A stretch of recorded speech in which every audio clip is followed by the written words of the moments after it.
creates things so that we are always focused on physical things, physical matters. You know what I mean?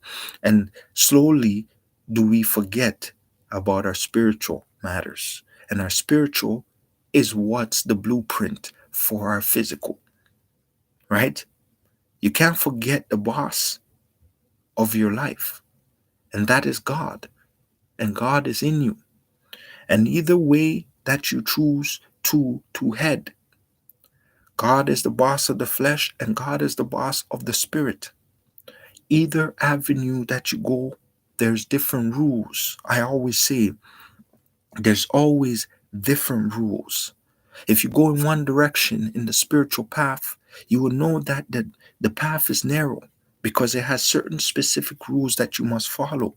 But if you go in the flesh, it's wide and it's vague, and you can go into that direction.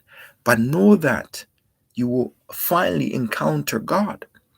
But his ways are different, right? It says, I am God, my ways are different. My ways are different means that I control both sides.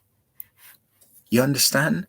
But the rules that I have for both sides are different. One side is my children, the ones that are obedient, the one that listen, the ones that kept increasing their spiritual life, the one that stayed connected to me through all those years, all those hard times. That is one side of me. The other side is the one that wanted to do their own thing, but they are borrowing myself in them.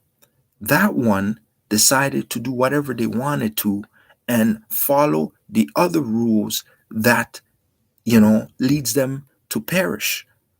And so you also meet that side of God. So whichever side that you want to go in, you can choose to go. Whether you believe or you don't believe, the God is still in you. If you choose to go, you can go. At the end of the day, what's going to happen?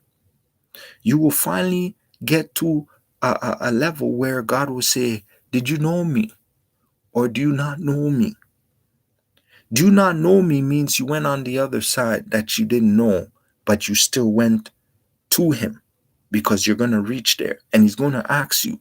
You didn't decide to, get to know me, but even though I kept you alive, even though I did all these things, even though I told you that the real meaning to life is your spiritual side, and you chose to do whatever other people wanted to do, the flesh desires. That is your main purpose.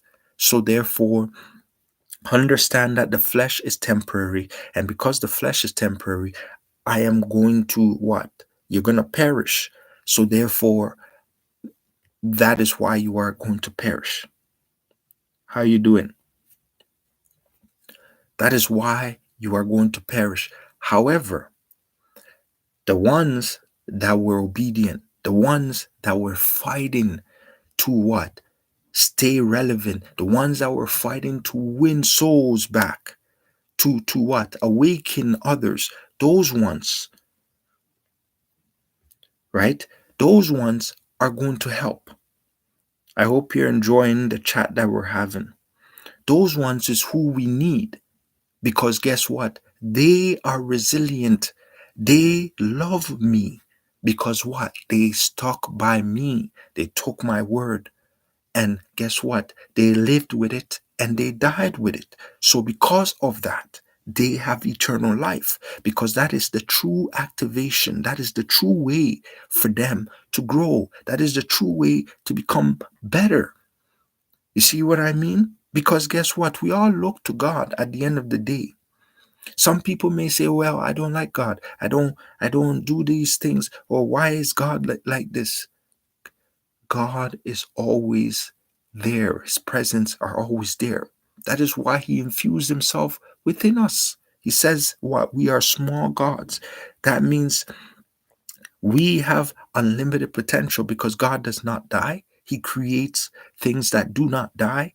Those people who don't want to know him will not die, but they will be punished. They will suffer eternity in the flames. because it's simple. He cannot create things that die because everything he creates is a purpose. He has purpose for all of them.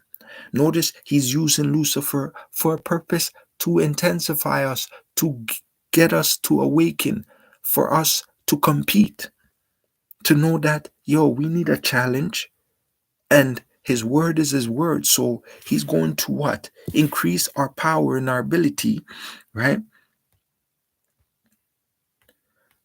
Thanks for listening, man. God bless you. Have a great day at work. So, you see, and God's always going to be with you if you, right,